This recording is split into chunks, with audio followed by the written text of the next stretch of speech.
I don't care if I sacrifice the life of anybody else. I need it now. It's very, very... Hi, man. You're fucking coming to me in my drug habit. What happens when you're addicted to drugs? Moved down here at the age of 18. She blew the boys away, it was more than they'd seen. I was introduced and we both started grooving. She said, I dig you, baby, but I got to keep moving on. Keep moving on.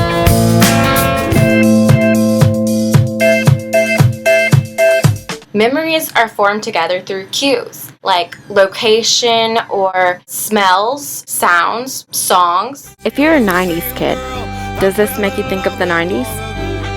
If you were addicted to reliving the past, this would be considered a trigger.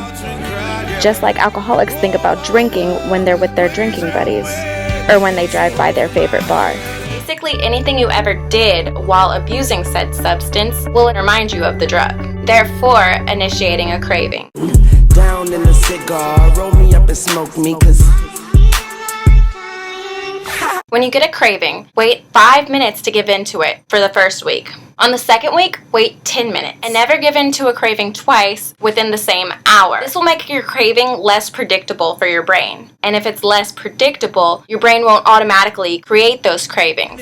So he may not even be using any drugs right now, but his brain has changed? I mean, he seems like a fundamentally different person than he used to be. For example, smoking cigarettes while you're on a plane. You get a lot less cravings on a plane than you would somewhere where you normally would smoke cigarettes. This is because there are a lot less cues on a plane that remind you to smoke because you don't normally smoke on a plane. You have to do your best to minimize the amount of triggers you run into while quitting. Well, they say once you play in the sandbox, you're going to get dirty. So basically, you're going to do dirty things that you didn't think you were ever going to do. When I quit, I tried my best to avoid all triggers. I did this by doing absolutely nothing. Nothing. Don't think of it as doing nothing because that sounds like a waste of your day, but think of it as you're sick and you need a rest because you need to get better. What do you feel like you want to do right now? I feel like I want to, get my career back in shape, and there's some shows that I'm producing that I'm really excited about, and I'm doing a movie in October. I've just been working every single day. You must make it past the wave. You have to distract yourself as best you can until you make it to the next hour. If you keep on doing this long enough, your body will naturally quit producing the cravings. Distracting yourself within those hours is the only hard work involved. Also, I pretty much felt like doing nothing because on the first few days, basically it mimics depression. You feel really fatigued and you have absolutely no motivation to do any of the things you used to do. However, once you get past that and your neurons rearrange and you're back to yourself, your motivation will come back. And you probably haven't seen that in a long time. It's still there.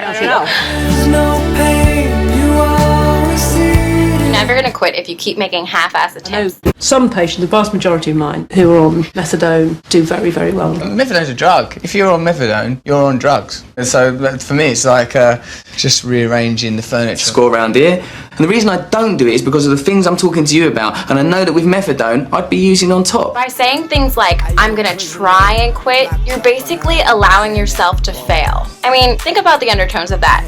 I'm going to try and quit. It's pretty much saying, I want to, but I don't think I can. I can't cope with being alive unless I have drugs, so what am I going to do? If you don't think you can do something, chances are you won't. If you continue to glorify your drug, it gives you a feeling like you're missing out on something. If you feel like you're missing out on something, you're going to completely lose motivation to quit. And it definitely takes motivation. I didn't want to go into a methadone program. To me, it's like they're not using it for what it's used for. It's used to help you get off of heroin, understand me? Not to stabilise you for in 20 years' time you're still taking methadone because you're not ready to come off of it. You will never be ready to come off of it. I like to smoke crack, I'm not going to lie. Because I think that you've both got addictive tendencies, and if you take any drugs at all, you won't be able to control it. That's £25 worth. Me and Karen bought, that's half of £25 worth. It definitely doesn't take long to get the feeling like you're missing out on something. I still felt like I was kind of like, I can juggle this, I can do this, I can take it, today, and maybe tomorrow I won't.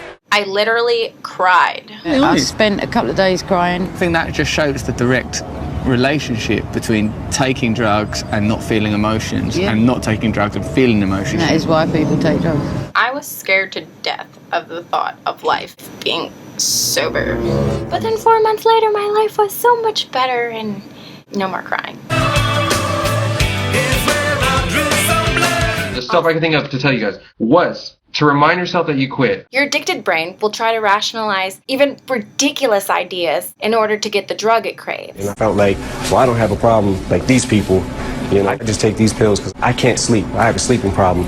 I just take Vicodin for recreation. I used to relapse at the random cravings that are to be sparingly expected after you just quit. Then I watched a series of videos about quitting from a YouTuber by the name of HockeyAdvice. Specifically, I give credit to his videos 4 through 6 for helping me to quit permanently. I put some of his ideas in this video, but different things work for different people. I'm only one man. I can only give so much advice. So I put a link to his videos in the information section. Another thing that helped me was writing a list of the negative effects that I no longer had to deal with once I was sober. Negatives. I don't know if you can see it, but...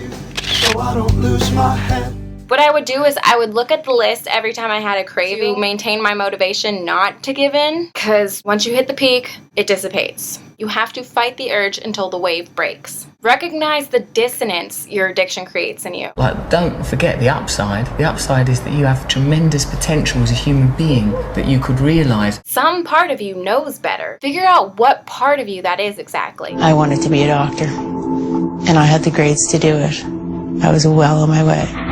You know your life isn't meant to prioritize a craving. Think of all the ambitions you're tossing along the way. How great would it feel if that dissonance was replaced with the satisfaction of achievement? I took my bruises, took my lumps, fell down and I got right back up. Alright, good luck with your efforts, guys.